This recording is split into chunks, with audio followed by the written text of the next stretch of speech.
জয় মুস্তাদ জয় বাবা সাহায্য মোহাম্মদ আব্দুল রাজ্জাক চিশতি আলাইহিস সালাম জয় শাহসুবি সদরুদ্দিন আহমেদ চিশতি আলাইহিস সালাম জয় মাওলানা মুহাম্মদ আলাইহিস সালাম জয়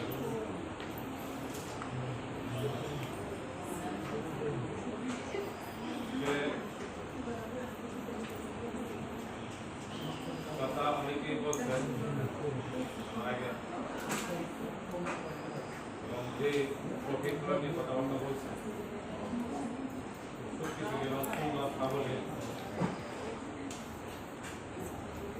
এত সুন্দর করে এবং যে কথাগুলো আগেও বলতে পারি তবু আমার মামলার দরবারে যারা আমার সিনিয়র হয়ে আছেন তাদের অনুরোধে কিছু বলতে অনুমতিটা আমার গুরু দিয়ে যাও আর কথাগুলো বলতে গেলে আগে যারা কথাগুলো বলে গেছে ওই যারা এই কথা সাথে মিল রেখে কথাগুলো বলবেন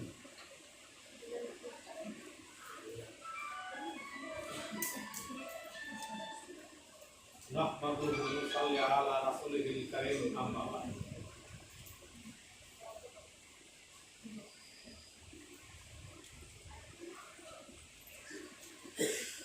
অনেকে অনেক আলোচনা করছেন অনেক বিষয় নিয়ে আসলে ঘুরিয়ে ফিরে আমরা যেভাবে বলি একটা বিষয়কে দিককে দিক এভাবে ওভাবে এক এক সাধক এক এক পাবে যার যার কৌমের কাছে উপস্থাপন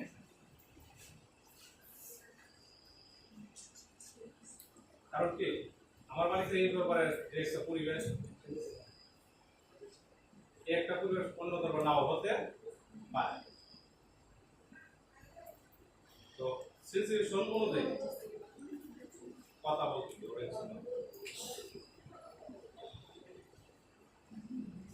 দাদা একটা কথা বলছেন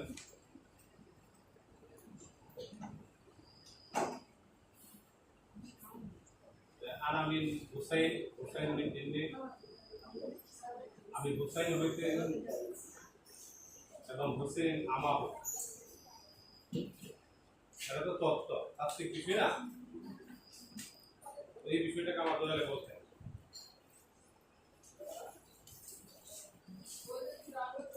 মৃত্যুর কথা শোনাইতে হইলে ওতে কেউ মৃত্যুর পথে যাত্রী হতে হবে আর নয়তো কোনো না কোনো বিষয় তার মৃত্যুবরণ করতে আর নয়তো এই মৃত্যুর কথা শুনে অথবা বলে কোনো লাভ নেই তার প্রিয় আমার মৌলার দয়ায় আমার দয়ালে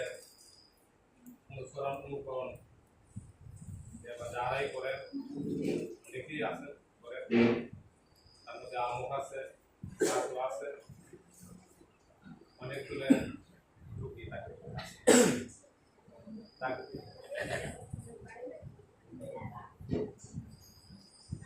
একটা বিষয় কালকে আমার দোকানে আমার একজন ফ্রেন্ড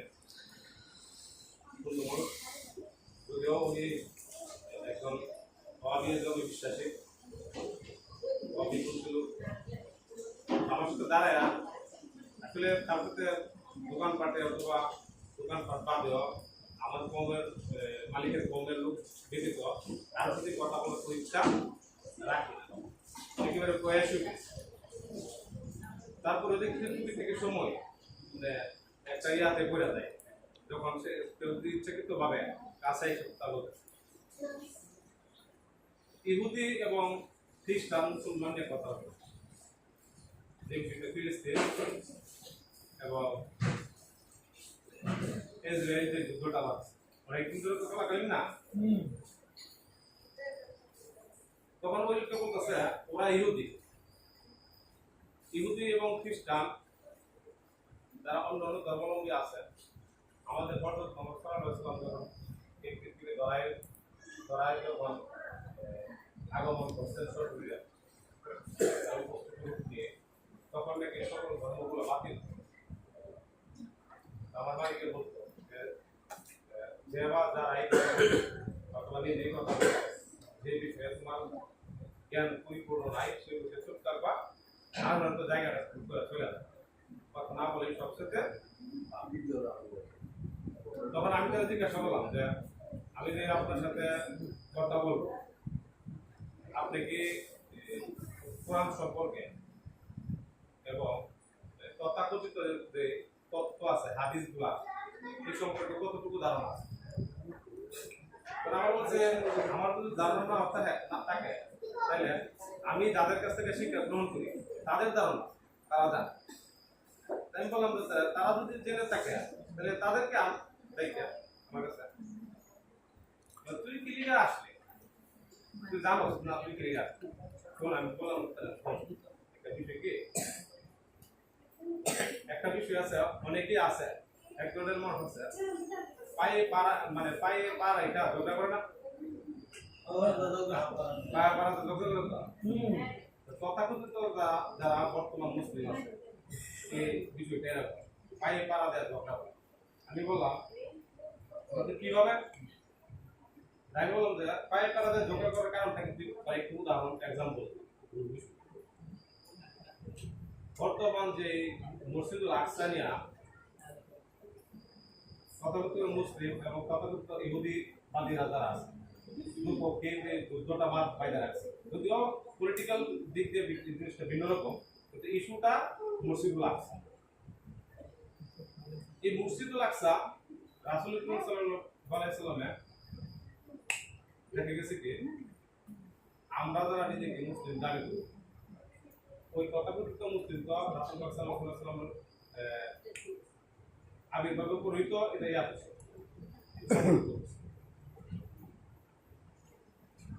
এর আগে আমি জিজ্ঞাসা করলাম এর আগে অনেক নবী রাসূলগণ এই মসজিদুল আকসাতে এবং এই এলাকায় আবির্ভাব করেছে এবং অনেকেই এর ভিতরেও আবির্ভাব অনেক এবং তুই কতটুকু দাম আমার জিজ্ঞাসা করলাম যে আমার এবং আমাদের নবী যদি এই বিষয়টা ত্যাগ করছেন ত্যাগ করে দেখা গেছেন এই বিষয়টা ত্যাগ করলে ভালো হয় সুপথে পরিচালিত হইবা, আর ওই বিষয়টা গ্রহণ করলে তুমি সুপথে পরিচালিত তাহলে উনি যাহা বর্জন করে দেখা গেছে ওই বিষয়গুলো তো করা আমাদের কাম। তখন বলছে হ্যাঁ আমাদের তাইলে যুদ্ধ কেন্দ্রিক ব্যাপারে যে মসজিদুল আকসারে কেন্দ্র করে যুদ্ধটা ফায়দা হয়েছে। এই মসজিদুল আকসা তো রাসূল সাল্লাল্লাহু আলাইহি ওয়াসাল্লাম যখন মক্কার দিকে কিবলা পরিবর্তন করলো তখন থেকে মসজিদুল আকসার কোনো একটা গুরুত্ব আর রইল না। আমরা যারা মুসলমান দাবি করতেছি আমাদের কোনো কি বিশেষ গুরুত্ব আছে? রাসূলের নিজে ওই জায়গাটা কিবলা পরিবর্তন করে দেখেছে। এক সময় কিবলা ছিল কিন্তু রাসূলের নিজ হাতে নিজ শরীরের উপস্থিত থাকা কিবলা পরিবর্তন করে মক্কার দিকে কিবলা নির্ধারণ রাসূলের যে জিনিস করে গেছে আমাদেরকে দেখা গেছে। এখন আমরা যে জিনিস ত্যাগ করে গেছে ওইটার প্রতি আমাদের লোক কেন? কারণ আর আল্লাহ এবং রাসূল উলিয়া এবং নবীরা ভালোবাসে না। তখন দেখে গেছে আমার তর্কটা একটু ডাউন যদি অন্য অনেক কথাবার্তা আরো হচ্ছে এই বিষয়ে উপস্থিত একজন কাবেল মুসলিমের দরবার আমরা যারা উপস্থিত আছে অথবা সাফাত যারা উপস্থিত হয়ে অথবা সাফাত দিবস ছাড়া আমাদের আমরা করতে দৈনিক যারা যাতায়াত করে অনেক রকম লোকিত আছে।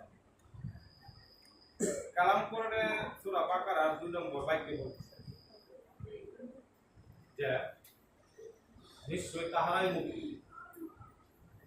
কথাটা তো আমার না, কালাম করে উপস্থিত একজন কামেল মুসলিম কামেল।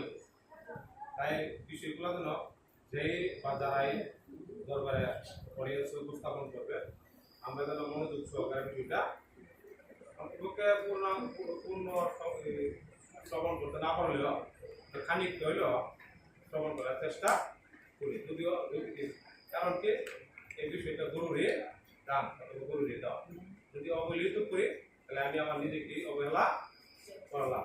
আর এই অবহেলার রেশ কালের পর কাল, যুগের পর যুগ, বৎসরের পর বৎসর, এটাকে জন্মান্তরভাবে যদিও আমরা জন্মান্তরভাবে বিশ্বাস, তাই আমাদের কৃপণতা না হয় এবং গাফেল অমনোযোগী না। কথাটা কে বলবো আমার দেখার বিষয় না, কথাটা কি বললো এটা দেখার বিষয়। সূরা বাকারায় বলতেছে 2 নম্বর আয়াতে, নিশ্চয়ই তাহারাই মুক্ত যারা গায়েবের সহিত বা ঈমানের কাজ করে। কালাম কোরআন যেহেতু বলছে গায়েবের সহিত ঈমানের কাজ করা এবং তার সালাত আদায় করে এবং আল্লাহ প্রদত্ত যারা রেজেক পায় এই রেজেক বিলি বন্টন করে, যারা সালাত আদায় করছে এবং যারা আল্লাহ প্রদত্ত রিজিক পাইছে এই রিজিকটাকে বন্টন করছে অথবা করে তাহারাই মুক্ত। তাই না? তারা যদি মুক্তাকি হয় বিষয়টা প্রশ্নটা হয়ে যায় আপনার গায়েবী সহিত যে ঈমানের কাজ করা, যদি গায়েবটা আমি অথবা আমরা না বুঝি ততক্ষণ পর্যন্ত, যতদিন পর্যন্ত গায়েবটাকে না বুঝতে পারছি, গায়েবটাকে আমার সম্মুখে আনতে না পারছি, হ্যাঁ, একটু গুরুরি দেওয়া। গুরু কাকে বলে? গায়েবী শিক্ষাটা কাকে দেয়? এরকম একটা উপযুক্ততা তৈরি করে তো গায়েবী শিক্ষাটা কথা বলেন নাকি? গুরু কারো প্রতিলোম করেন? গুরু বিন্দু পরিমাণ কারো প্রতিলোম করেন না। তার মানে কি গায়েবী শিক্ষা যদি আমি বুঝি, এলএম যদি আমার থাকে তাহলে মুখ থাকে, আর গায়েবটা কি জিনিস যদি আমি না বুঝি আমি মুখটাকে নয় স্পষ্ট ভাষা। তো গায়েবটা কি? তথ্যে কিন্তু সবকিছু খুলে বলা যায় না, কারণ এটা অডিয়েন্সে তথ্যে সবকিছু খুলে বলা যায় না। কারণ কি আমি একটা কথা বলি, যদি কথাটা দেখতে ভিন্ন রকম হইলে আসলে এই ব্যাপারটাই সত্য। কারণ এক পর্যায়ে গেলে দেখে গেছি কি আমি যত গোপনে যত কাজ করি এটা কোনো না কোনো দিন প্রকাশ আসবে, এটা তো কম থাকবে না। কারণ কি এলএমএ মারফতের যে শিক্ষাটা, এই এলএমএ মারফতের শিক্ষাটা একটা বিষয় দেখি, আমি যখন আমার ওয়াইফের সাথে রাত কাটাই সহবাস করি তখন কিন্তু এলাকার মানুষ, আমার ঘরের মানুষ, ফ্যামিলির মানুষ কেউ কিন্তু আমাকে দেখে না। কাজটা কিন্তু গোপনে করি। তা এই গোপন জিনিসটা প্রকাশ পাই করছি, এটা কিন্তু গোপন থাকে না, তাকে কোনো একটা বিষয় গোপন থাকে, যে জিনিসটা আমি গোপনে করি এই জিনিসটাই প্রকাশ। আমি ইচ্ছা করলেও প্রকাশ, আমি ইচ্ছা না করলেও প্রকাশ, কারণ এরকম আমার নিয়ন্ত্রণ নেই। গায়েব বিষয়টা এরকম, আমার এই গায়েবের এলিমের উপরে আমার নিয়ন্ত্রণ থাকবে, যার কারণে এই তথাকথিত তত্ত্ব দ্বারা গায়েবকে সম্মুখভাবে বোঝানো কিছু তাই তাত্ত্বিকভাবে কিছু বিষয় আছে গায়েব থেকে মানে ইয়া করা যায়, আরোহণ করা যায়। অনুমান কল্পনা চলে না। একজন উপস্থিত গরুর কামের মধ্যে চলে অনুমান কল্পনা চলে না, অনুমানও চলে না। তাহলে গায়েবটা কি? আমি যদি আমার জিহ্বা নিয়ে টেস্ট করি কোনো একটা চিনি অথবা লবণ অথবা টক জিনিস আইটেম মানে এই যে টকটা অথবা মিষ্টিটা আমি যখন জিহ্বা দিয়ে টেস্ট করলাম, এই যে টেস্টটা করলাম এটা কি গায়েব না? এটা কি কেউ দেখছে? আমি টেস্ট করছি, আমি অনুভব করছি। গায়েবের যে এক্সাম্পল তখন তাত্ত্বিক যে বিষয়গুলো আমি টেস্ট করছি, আমি অনুভব করব গায়ের দিকে তত্ত্বটা এরকম। এর সাথে বেশি আর তত্ত্বতে মানে পুরস্কৃত করা যায় না। আমার কান দিয়ে আমি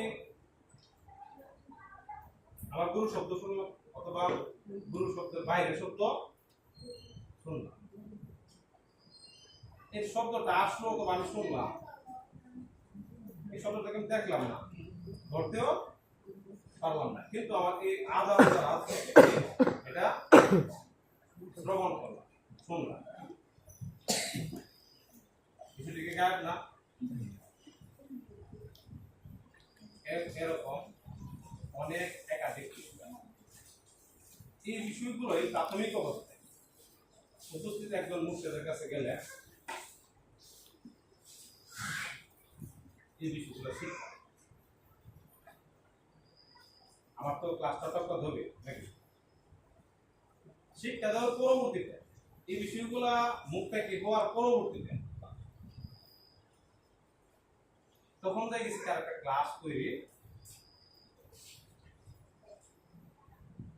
দেখে তো এলাম না, গায়েবের এলাম না, এই কারণে আমার দলে বলবো শুধু একটা এলেম নিয়ে জবানটা না, কারণ এলেম ইট ইজ ভেরি ডেঞ্জারাস, এটা একটা মানে মারাত্মক বিষয়, ভয়ঙ্কর। একটা এলেম নিয়ে আমি বিষয়গুলো কথা না বলি, মুখ না করি, কারণ কি একটা এলেমই আমার যেমন আমার গুরু আমার অনুমতি দেয়। এই এলেমটা কি, এলেমেরও এক একটা ক্লাস মানে কিরকম ক্লাস আছে। প্রাথমিকভাবে আমি একটা এলেমের কথা বলতে গেলে বলি একটা এলেম আছে এলমে কালাম। এলমে কালাম এটা আরবি ভাষা। এলমে কালাম, কালাম মানে কথা, তারা আরবি থেকে এসে তোমার তারা কালাম মানে কথা, এলম মানে জ্ঞান, জ্ঞান। তাহলে এলমে কালাম কথার যে জ্ঞান, কালামের যে জ্ঞান আছে, এলমে কালাম একটা। আবার আরেকটা নাম হচ্ছে এলমে কেতাব। এলমে কেতাব আর কেতাব অর্থ মানব কেতাব। যার যার যে বডি স্ট্রাকচার আছে ওইটা এক একজনের একটা যিনি মনে সে সাধু হইতে পারছেন ওনার তো চাল কেতাব, আর আমার মতো যারা মনে সে সাধু হইতে পারে নাই এই কেতাব হয়েছে শুধু কেতাব, এটা প্রতিষ্ঠিত না, যে কোনো মুহূর্তে লোক লালসা বেড়ে করতে পারে।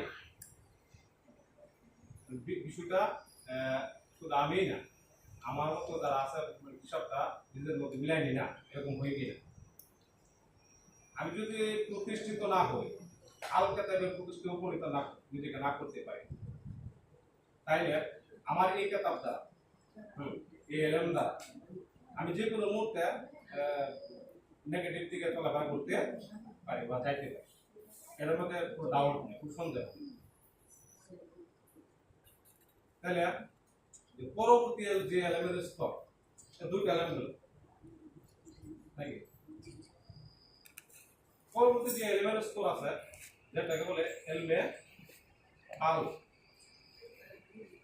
আমার দলে বিষয়টা বলতে এখন মানে আমাদের কথা বলার উদ্দেশ্যটা কি, আমাদের এই স্মৃতিতে যে সেভেন সেন্সে আমরা যে আদান প্রদান করি, এই আদান প্রদানে আমি অথবা আমার যারা গ্রুপ আছে হয়তো একা থাকতে পারে, কেউ না কেউ থাকতে পারে, একেবারে নাই এরকম বলা যায় না। আমার গুরু যা বলছে তত্ত্বগত বিষয় যতটুকু বলছে, তত্ত্বগত বিষয়গুলো কিন্তু আমি সম্পূর্ণভাবে আমি আবার হৃদয়ে ধারণ করতে পারি না। হৃদয়ে যার কারণে উপস্থিত অডিয়েন্সে একাধিক একটা অডিয়েন্সে যখন চলাকালীন সময় একজন উপস্থিত কামেল মুর্শিদের একাধিক তখন দেখেছি যদি কেউ 5%, কেউ 2%, কেউ 80%, কেউ 90%, কেউ 100%, হ্যাঁ এরকম ধারণ করে যার যতটুকু ধারণ ক্ষমতা আছে অথবা রাখে, অথবা যার যতটুকু সমর্পণ আছে, যেহেতু যার যতটুকু সমর্পণ হয় সে ততটুকু ধারণ করতে পারে পুরো বিষয়। একটা কথাটা বললাম যে আমি আমার গুরুর যে কালামগুলো আছে, গুরুর দয়ায়, গুরুর অনুমতিতে, গুরুর উপস্থিতিতে যতটুকু সম্ভব সালাদ জড়িত যতটুকু সম্ভব উপস্থাপন করলে কি হয়,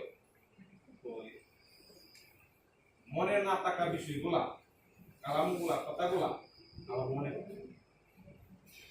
কেমন আছে স্যার? মনে পড়লে কি হয়, আমি যে বিষয়ে গাফেল অবস্থায় ছিলাম অথবা গাফেল অবস্থায় আছি, ওই বিষয়গুলোর উপরে একটা আঘাত, আঘাত করে বলতে হ্যামারিং, ওই হ্যামারিংটা করলে কি হয়,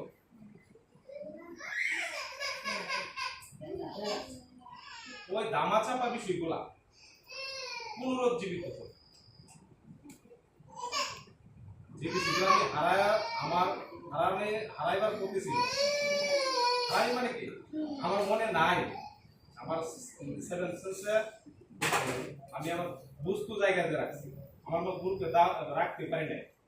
গুরু হারানোর পথে, এই হারানোর পথে এই গুরু জড়িত যে এলেম আছে, যে আল কেতাব দ্বারা যে ভৌত হয়েছে, তার পবিত্র জবানের যে শব্দটুকু আছে, ওই শব্দটুকু আমার হৃদয়ে, মন, মগজে জাখনের সৃষ্টি করলে হয় কি, আমার যে 1 মিনিট অথবা 5 মিনিট আগে যে হালত ছিল, ওই হালতটুকু থেকে ওই হালতটা থেকে আমি নৈরাশরা আসলে আমার মনটা নরম, একটা পরিবেশ সৃষ্টি। তখন এই পরিবেশ সৃষ্টি যে কাল আমার দলের বন্ধুরা অনেকেই বলে এই বুকের ভিতরে, বুকের বাম পাশে একটা ইয়ে আছে, মাংস পিণ্ড আছে, মাংস পিণ্ডটা কাল। আমার দলের বলতে এটা মুঠ সত্য নয়, এটা মুঠ সত্য। তাই এই বিষয়টাকে বলা হয়েছে এলবে কাল, এলবে কাল, কালামে কালবের কলবের যে কলবের যে তাহলে এই কলবের এলমের যে উপনীত হয়েছে দয়ালা যারা দয়া করে করছে তার সমর্থন হচ্ছে সেহেতু তারপর দুইটা এলেমের জগৎ পাঠিয়ে থাকে।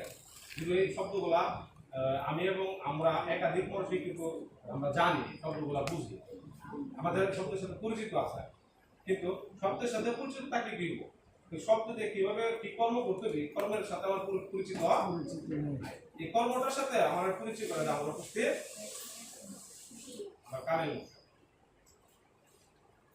আর পরিচিতটা কাকে করায় এবং কেমন ভাবে করায়, যে এলমের সাথে কোন খাত জড়িত নাই, সে এলমটাকে বলে এলমে তাসাউফ। অর্ধলে বলতে এলমে তাসাউফ, তাসাউফ মানে কি তে দিয়া সৌফরে বাদ করছে, তে দিয়া সৌফরে বাদ করছে। সৌফ মানে খাস, আগে ভাষা সৌফ, বাংলাদেশে খাস, যে খাস অথবা খাস এলেম, যদি খাস এলেম প্রাপ্ত, এটাকে বলে তাসাউফ। কালবের এলেম শিক্ষা দিয়া তাকে তাসাউফে পরিণত একজন কামেল তত্ত্ব বলতেছে। আর এই তত্ত্বটা তো আমরা প্রত্যেকের গুরুদা। আমি তো কারো গুরু না, আমি আগে বলি কারো গুরু নাই, কিন্তু আমি আমার গুরুর যে কালামগুলো আছে, গুরুর যে এলেমগুলো আছে, গুরুর দয়ায় এবং আমার সালাদ জড়িত যতটুকু সম্ভব হয় ততটুকু উপস্থাপন করা যায়, এর বিষয় করা যায়। এর বিষয়ে যদি এক্সেসটা যে বিষয়গুলো আছে মানে বাড়তি বলে বিষয়, বিষয়টা যদি হয় তাহলে আমার মালিক আমাকে ওই জায়গা থেকে করা যে আমার যখন আমাকে এক্সেস জিনিসটা আমার বলে না পায়। তো এলমে তাসাউফ বিষয়ে মোটামুটি কালাম সম্পর্কে এলমে এলএম এবং যে পাঁচটা এলএমের ক্লাস আছে বলা হয়েছে, কারণ মোটামুটি একটু ধারণা না, একটু আজ করতে পারছি তো মনে হয়, কারণ এই বিষয়গুলো মালিককে আমার আগেই দিয়ে রাখছে, এখন আগে দিয়ে রাখছে, হয়তো আমার এবং এখানে মনে না থাকতে পারে। আমাদের গ্রুপে আলোচনা করার কারণটা কি? কারণে এটাই কারণ, আর কোনো কারণ দাদা বলছে দাদা কিন্তু মধ্যে যে একটা কথা বলছে, একজন উপস্থিত কারণ সংসদের দরবারে যারা আসে যারা যাতায়াত করে তারা কিন্তু সারা জীবন জয়গুলো জয়গুলো দুই হাত তুলা ভক্তিতে এবং ভক্তি রাখতে আসে।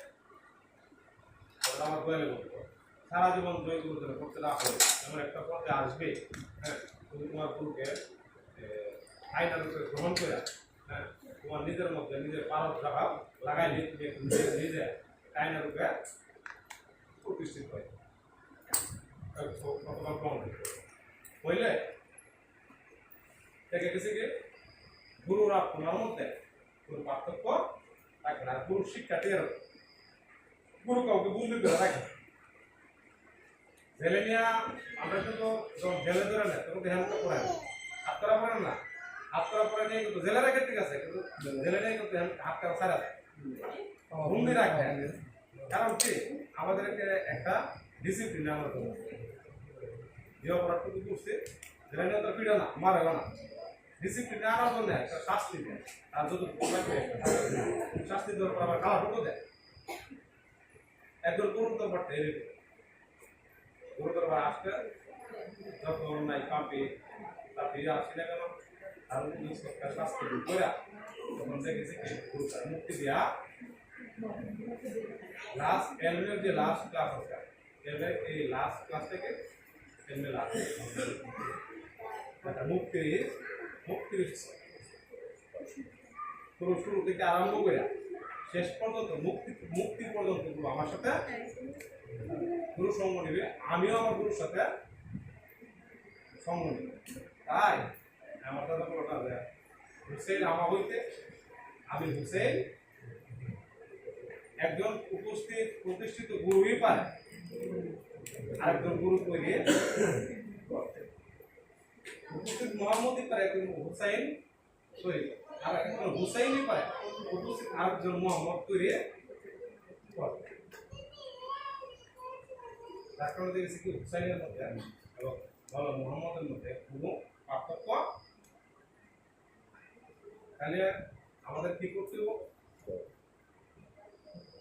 বিষয় কথা বলতে সব কথা মনে হচ্ছে না, কি করতে হবে আমাদেরকে? গুরুদরবারে আইসা যারা আসে নতুন নতুন বলতে কোনো ভাষা নাই, গুরুদরবারে যারা আসে সবাই সবাই আমিও তোমার শর্ট টাইম ছিল মানে এরিয়াতে টাইমটা লং হয়ে গেছে, যেগুলো কাছে একটু বেশি লাগে মালিক না হয়। জয় জয় জয়